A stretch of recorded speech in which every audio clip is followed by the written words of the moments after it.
back with another video. In today's video, I want to talk about a particular heat transfer from a highly reputable supplier called SupaColor. If you don't know who SupaColor is, they're the self-acclaimed world best heat transfer company in the world, which is very subjective, but I gotta give it to them. They make a high quality end product. But the whole purpose of today's video is to talk about this particular heat transfer from them called the LoMelt Blocker. I don't see enough videos on YouTube circulating discussing this particular heat transfer, so I went out my way to make this video to showcase the process of pressing this particular heat transfer from SupaColor. I believe it's like a proprietary way of them making a heat transfer that's unique entirely to them as a company and a supplier. So yeah, like I said, they're a highly reputable heat transfer company for people in the t-shirt making business, in particular the heat press over silk screening, which is the other print method for making garments and putting graphics onto blanks. But yeah, let's get into it. I have a 81% polyester blend t-shirt, 19% cotton on the plaited heat press, staged, ready to be pressed down and put together with our business logo right here. So this is a 4x4 film. So this is a film, and what they do with these heat transfers, they print ink on the back of this film, and then with this one in particular, what makes it a low melt blocker is that they put this grainy, rough texture blocker, and what that does, it does two things. It prevents dye migration for those complicated dyed garments, and then it prevents bleeding over time. So for example, like let's say a sports team gets a jersey sublimated and it's dyed in a particular way for the style of the jersey, and they want to do a particular number on the back and the color, right? Let's say the jersey's red, but it has this like weird, cool pattern on the entire jersey, but it's dyed in red, and then they want to do white. The whole point of this blocker is to prevent that red bleeding into the graphic and turning it to light pink. So that's the whole purpose of the blocker. It's a layer above the ink that's printed on initially to prevent that. And then the low melt aspect is to prevent on heat sensitive garments at a lower temperature. So for example, the typical average temperature to press for cotton is between 300 and 320 degrees. And this one you can get as low as 260 to 270 with a medium firm pressure between 12 to 15 seconds. And that's the press instructions according to SupaColor. And I'm gonna put it in the camera to show you guys. I don't think it's gonna focus, but this is just indicating that these are low melt blockers from SupaColor. I hope it's focusing, but if not, verbally telling you guys. So here are the press instructions. We're looking at 260 degrees to 270. Press time is 12 to 15 seconds.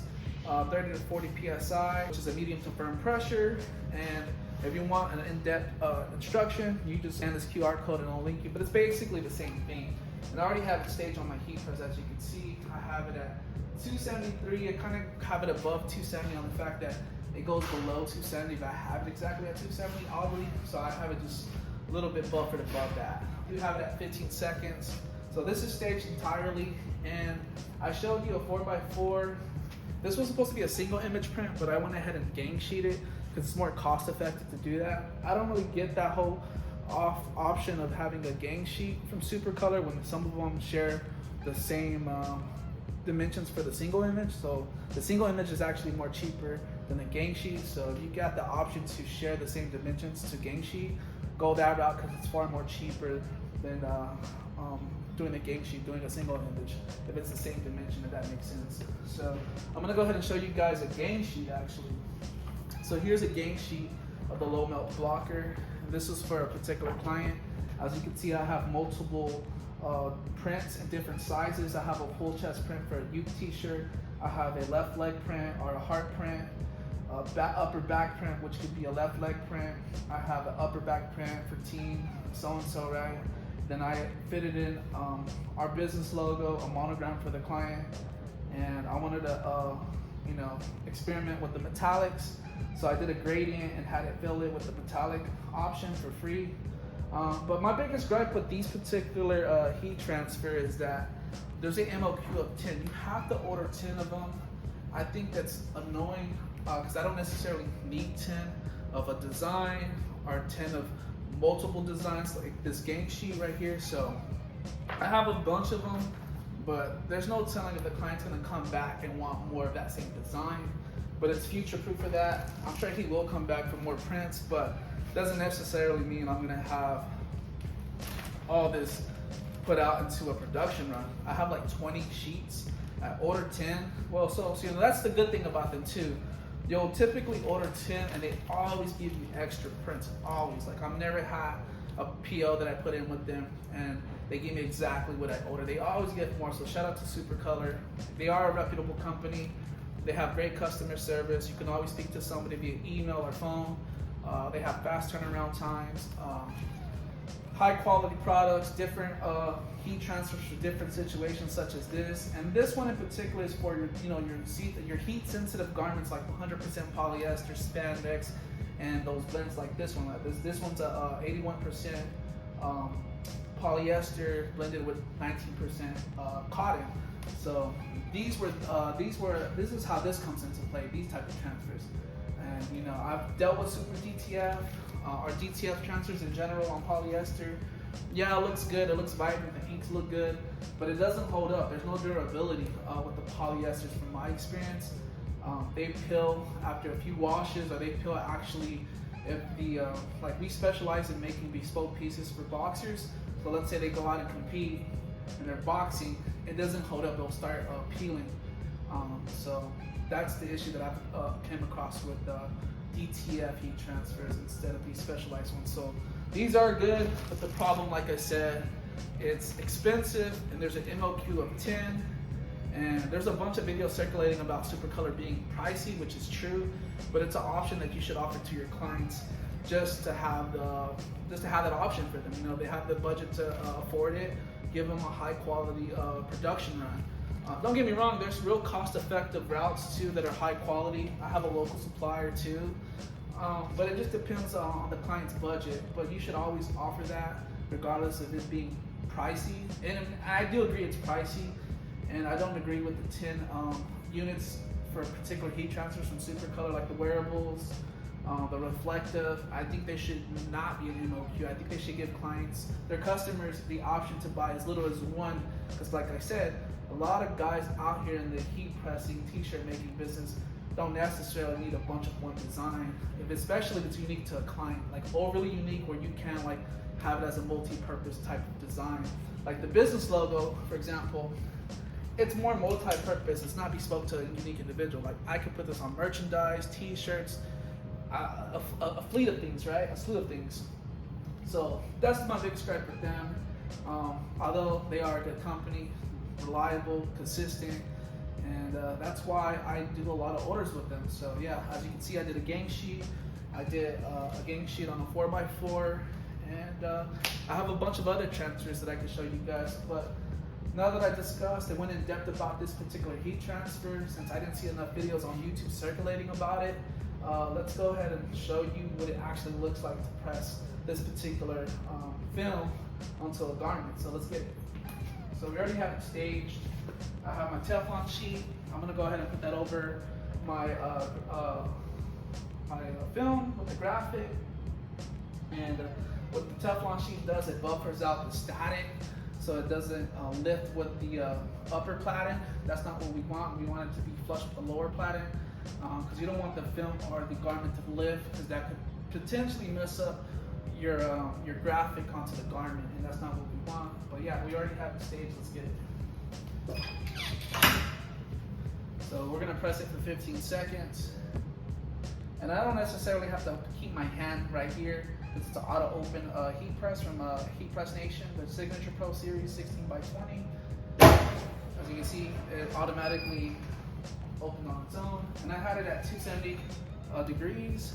And what I'm gonna do is take out this press pillow, and I would always recommend using a press pillow if you have graphics with really fine details. And here's an example of a graphic with a lot of fine details.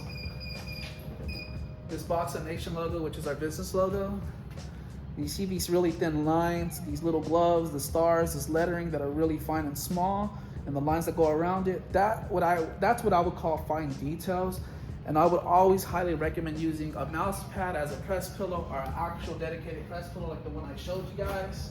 And they come in a variety of sizes. Here's one, here's an elongated one for maybe sleeves. So yeah, I would highly recommend that for stuff when it comes with fine details of the graphic, comes with like really thin pieces and stuff like that, or fine lines. And also too, another thing to keep in mind, be really careful when you're dealing with the blocker, because if you crack the back end of it, it will take a portion of the graphic off. Therefore, you're gonna destroy your graphic and make it unusable. Therefore, you're losing money. So for example, let's say I was offering these for $10 and I pressed it. That includes the service, the labor, and all that, right? Somebody wanted the logo on their boxing trunks, right? And I'm trying to cut it down because it's on a gang sheet. You have to be careful, because if you apply too much pressure on that blocker, you can crack it. So, you know, theoretically you're losing out on $2 that you spend. You're losing $2 that you would spend on that graphic, and then you're losing on an $8 profit to a $6 profit margin. So just be real careful when you're dealing with the LoMelt blocker or blocker in general. Don't apply too much pressure on the back if you get a gang sheet like this one, you're trying to chop it down. I would just say use an X-Acto blade with a cutting board, or use your the scissors. You can never go wrong with scissors, but the problem with scissors, you can't get like a real dialed in precise cut like with something like this or an X-Acto blade. I think the X-Acto blade with a cutting board is the more effective way to do more precise cuts if you want to go that route. And that also helps with the print placement, you know, like if you have accurate line that's offset or parallel to like this, for example, that would help you have more accurate, precise print placements that look really good when it's all put together. So yeah, we already did this one cooled down. And honestly, I feel like these are more easier to work with when they cool down a little bit. I don't, like in the videos from SupaColor, they're kind of biased. Obviously, they're gonna market the heat transfer in the best light possible. I don't think it's really objective in the way they do it. I'm not trying to bash them, but I'm just trying to have an objective video for people who want to do more research before buying into this type of heat transfer. Because like I said, that was the issue that I came across trying to do research on this particular heat transfer. I wanted to see if somebody already had showed a genuine process from A through Z, and I didn't see that. So that's why I'm making this video. So like I said, I think these are a lot easier to work with when they're cool, not necessarily cold. And I personally wouldn't go out of my way to try to peel this like they do in the video, like with confidence. Like I wouldn't, because I've done that and I've just destroyed quite a few garments and graphics, which is losing money. So you don't want to lose money. What I also like to do is I like to press on it manually with the press pillow with my bottom of my palm to ensure that all the fine details of the graphic adhere to the garment. So that's what I'm doing right now. I'm wedging it in.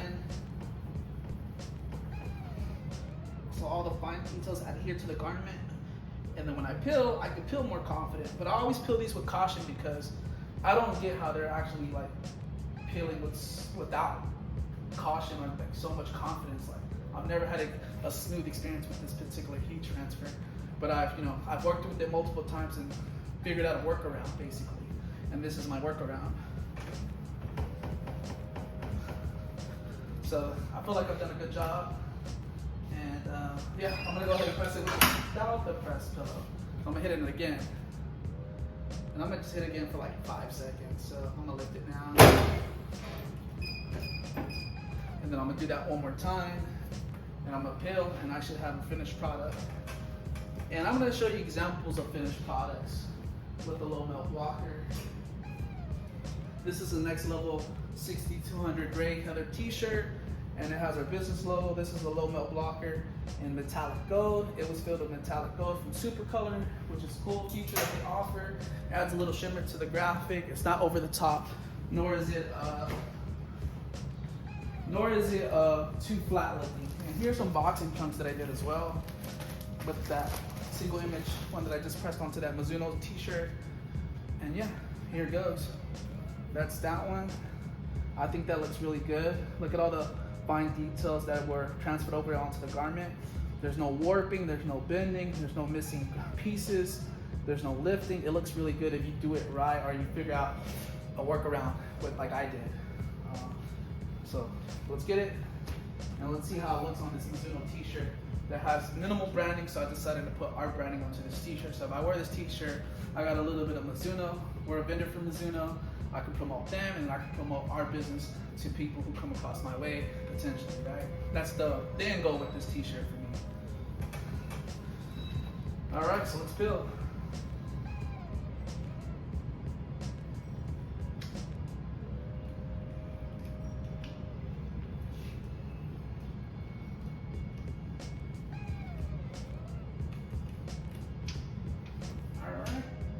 That was a pretty decent pill. It wasn't like butter or anything like that, but it was a good pill overall. And now we're gonna post press with the pillow so we can embed that graphic onto the garment, and it looks good to me. I don't see any warping. A little bit of lift on one corner, but nothing too crazy that's gonna break the overall design, in my opinion. But it looks good, and we're gonna post press down for like 5 seconds, and we'll have a garment that's completely done with our business logo on a Mizuno t-shirt that's a blend between cotton and polyester. And I'm gonna go ahead and take it off the platen to show you guys what it looks like, the finished product looks like with the LoMelt Blocker Heat Transfer from SupaColor.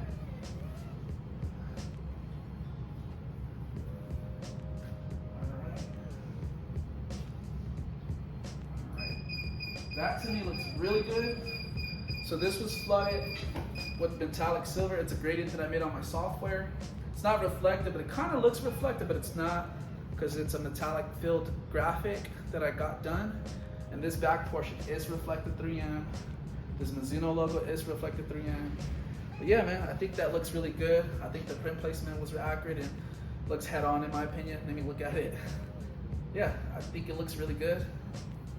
And I'm pretty happy about the end product. So yeah, man, if you're interested in shopping Mizuno products, especially footwear, we specialize in running footwear for them. Although we're a boxing store, hit the link in the description box down below. I'll link it down below. And if you want to shop premium boxing gear and equipment, I'll leave a link down below to that as well. I hope you enjoyed the video. If you have any comments, leave it down in the comment section down below. Be sure to like, subscribe, share the video. And yeah, man, I hope you enjoyed it. Until next time, peace.